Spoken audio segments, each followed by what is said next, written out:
जंगल हमारे थे, पहाड़ हमारे थे, पानी, जमीन और प्रकृति हमारी पहचान थी। फिर भी आज सबसे ज़्यादा गरीब, सबसे ज़्यादा अशिक्षित और सबसे ज़्यादा बेरोजगार अगर कोई समाज है तो वो है हमारा आदिवासी समाज। क्यों है? क्या सिर्फ सरकार जिम्मेदार है?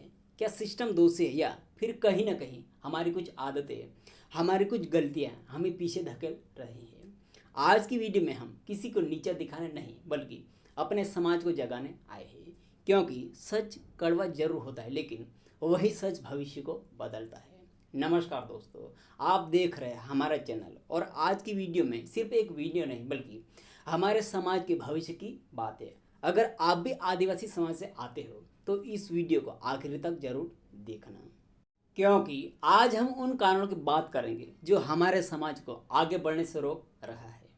आदिवासी समाज की असली ताकत। सबसे पहले एक बात समझिए, आदिवासी समाज कमजोर नहीं है। हमारी संस्कृति सबसे पुरानी है। हम प्रकृति से जुड़े लोग हैं। हम मेहनती हैं, ईमानदार हैं, दिल के साफ है। हमारे पूर्वजों ने जंगल बचाए, नदियाँ बचाई, प्रकृति की रक्षा की। लेकिन आज सवाल यह है कि इतनी ताकत होने के बाद भी हमारा समाज विकास की दौड़ में पीछे क्यों रह गया? शिक्षा की कमी सबसे बड़ा कारण है। दोस्तों, किसी भी समाज को बदलने की सबसे बड़ी ताकत होती है शिक्षा। लेकिन आज भी कई आदिवासी इलाकों में बच्चे स्कूल छोड़ देते हैं। कुछ लोग सोचते हैं कि पढ़ाई करके क्या होगा। यही सोच सबसे बड़ा नुकसान कर रही है। आज दुनिया बदल चुकी है। जिसके पास ज्ञान है उसके पास ताकत है। अगर हमारा युवा पढ़ेगा नहीं तो नौकरी कौन करेगा? अफसर कौन बनेगा? डॉक्टर, इंजीनियर, टीचर और बिजनेसमैन कौन बनेगा? हमारे समाज को बदलना है तो सबसे पहले हर घर में शिक्षा को जरूरी बनाना होगा। तीसरा कारण है शराब और नशे की समस्या। एक और बहुत बड़ा कारण है जिसने हमारे समाज को अंदर से कमजोर किया है, और वो है शराब और नशा। कई गांवों में कमाई का बड़ा हिस्सा शराब में चला जाता है। घर टूट रहा है, बच्चों की पढ़ाई रुक रही है, गरीबी बढ़ रही है। याद रखिए, नशा कभी भी किसी समाज को मजबूत नहीं बनाता। जो पैसा बच्चों की पढ़ाई में लगाना चाहिए वो अगर नशे में जाएगा तो आने वाली पीढ़ी भी संघर्ष करेगी। अगर सच में हमारे आदिवासी समाज को बदलना है तो युवाओं को नशे से दूर रहना होगा। चौथा कारण है एकता की कमी। दोस्तों, आज भी हमारा समाज छोटी छोटी बातों में बंटा हुआ है। कोई जाति के नाम पर, कोई गांव के नाम पर, कोई राजनीति के नाम पर। लेकिन याद रखिए, जब तक समाज एक नहीं होगा तब तक कोई बड़ा बदलाव नहीं आएगा। दूसरे समाज इसलिए आगे बढ़े क्योंकि उन्होंने एक दूसरे को सपोर्ट किया। अगर हमारा समाज भी एक दूसरे के बच्चों को आगे बढ़ाए, एक दूसरे की मदद करे, तो कोई हमें आगे बढ़ने से रोक नहीं सकता। पांचवा कारण है गलत सोच और पुरानी मानसिकता। कुछ लोग आज भी सोचते हैं कि हमारे बस का नहीं है, हम गरीब हैं, हम कुछ बड़ा नहीं कर सकते। यही सोच सबसे खतरनाक है। याद रखिए, गरीब पैदा होना गलत नहीं है, लेकिन पूरी जिंदगी भर गरीब सोच में जीना गलत है। आज आदिवासी समाज के कई लोग आईएएस बने हैं, डॉक्टर बने हैं, खिलाड़ी बने हैं, बिजनेसमैन बने हैं। अगर वो कर सकते हैं तो आज हमारा आदिवासी युवा क्यों नहीं कर सकता है? छठा कारण है शादी में गलत व्यवहार और युवाओं की जिम्मेदारी। दोस्तों, आज एक और चीज़ तेजी से बढ़ रही है हमारे समाज में, जिस पर शायद हमारा समाज खुलकर बात नहीं करता। आज कई शादियों और कार्यक्रम में कुछ युवा ऐसे डांस करते हैं और ऐसा व्यवहार करते हैं जिससे समाज की इज्जत कम होती है। मस्ती करना गलत नहीं है, खुशी मनाना गलत नहीं है, लेकिन जब खुशी के नाम पर अश्लील हरकतें, नशा, गाली गलौज और गलत व्यवहार होने लगे तो उसका असर पूरी आने वाली पीढ़ी पर पड़ता है।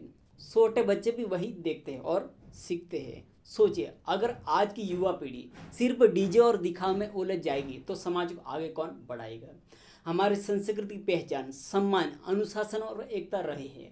अगर हम खुद अपनी परंपरा की इज्जत नहीं करेंगे तो दूसरे लोग हमारे समाज को कैसे सम्मान देंगे? युवाओं को ये समझना होगा। अपने स्टाइल सिर्फ दिखावे में नहीं है बल्कि अपने व्यवहार, सोच और जिम्मेदारी में होता है।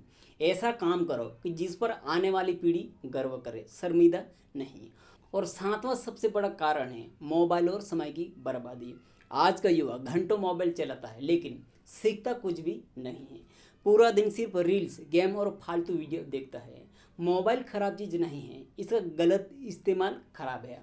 आज उसी मोबाइल से कोई कोडिंग सीख रहा है, कोई इंग्लिश सीख रहा है, कोई ऑनलाइन बिजनेस कर रहा है और कोई सिर्फ समय बर्बाद कर रहा है। अब फैसला युवाओं को करना है। 8वां कारण है राजनीति में इस्तेमाल। दोस्तों, हर चुनाव में आदिवासी समाज की बात होती है, वादे किए जाते हैं, भाषण दिए जाते हैं, लेकिन चुनाव खत्म होते ही हमारे गांव फिर वैसे ही रह जाते हैं। इसलिए सिर्फ भावनाओं से नहीं, समझदारी से वोट देना जरूरी है।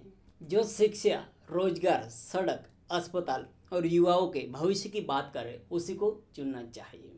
आदिवासी समाज को आगे कैसे बढ़ाई जाए? अब सवाल ये नहीं कि समस्या क्या है, सवाल ये है कि समाधान क्या है। समाधान पहला ये है कि हर घर में शिक्षा जरूरी होना चाहिए। अगर हर आदिवासी परिवार ये तय कर ले कि बच्चों को पढ़ाना है तो आने वाले 10 साल में पूरा समाज बदल सकता है। और समाधान दूसरा ये है कि नशे से दूरी। युवाओं को शराब और नशे से दूर रहना होगा। जो युवा खुद को कंट्रोल कर लेता है वही जिंदगी में आगे बढ़ता है। और तीसरा समाधान है स्किल्स सीखना। आज सिर्फ डिग्री नहीं, स्किल्स भी जरूरी है। Computer, AI, video editing, YouTube, business, online काम। आज गांव में रहकर भी दुनिया में नाम कमाया जा सकता है। समाधान चौथा यह है कि अपनी संस्कृति पर गर्व। आगे बढ़ने का मतलब अपनी पहचान खोना नहीं होता है। अपनी भाषा, अपनी संस्कृति, अपने त्योहार, अपनी परंपरा, इन्हें बचाकर भी आधुनिक बना जा सकता है। और 5वां समाधान है युवाओं की जिम्मेदारी। आज बदलाव की सबसे बड़ी उम्मीद है युवा। अगर युवा जाग गया तो पूरा समाज बदल सकता है। अगर हमारे दादा दादी जंगल बचा सकते हैं तो क्या हम अपने समाज का भविष्य नहीं बचा सकते हैं क्या? अगर दूसरे समाज आगे बढ़ सकते हैं तो हम क्यों नहीं? जरूरत है सिर्फ जागने की, क्योंकि समाज तब बदलता है जब युवा बहाने छोड़कर जिम्मेदारी उठाता है। अगर आप भी चाहते हैं कि आदिवासी समाज आगे बढ़े तो इस वीडियो को हर गांव, हर युवा, हर परिवार तक पहुंचाओ और कमेंट में जरूर लिखो कि हम बदलेंगे तो समाज बदलेगा। और अगर आप भी अपने समाज के लिए आवाज़ उठाना चाहते हैं तो हमारे YouTube चैनल को सब्सक्राइब जरूर करें, क्योंकि अब समय आ गया है जागने का, सीखने का और अपने समाज को नई ऊंचाई तक ले जाने का। हम कमज़ोर नहीं हैं, बस हमें अपनी ताकत पहचाननी है। जय आदिवासी, जय भारत।